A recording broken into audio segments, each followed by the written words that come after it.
কাজের জন্য ফ্রান্স ২ রকমের ভিসা দিয়ে থাকে। স্বল্পমেয়াদী ভিসা, যেটির মেয়াদ থাকে ৯০ দিনের কম সময়ের জন্য।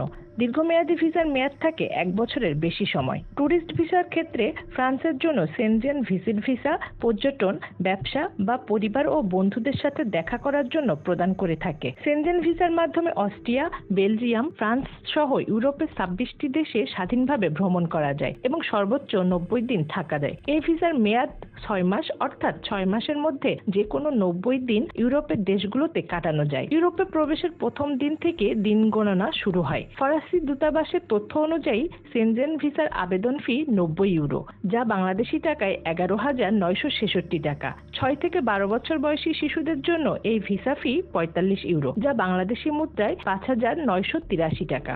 ফ্রান্সের ৯০ দিনের কম থাকার জন্য যে ভিসা দেয় তার ফি ৬০ ইউরো, বাংলাদেশি মুদ্রায় ৭,৯৭৭ টাকা।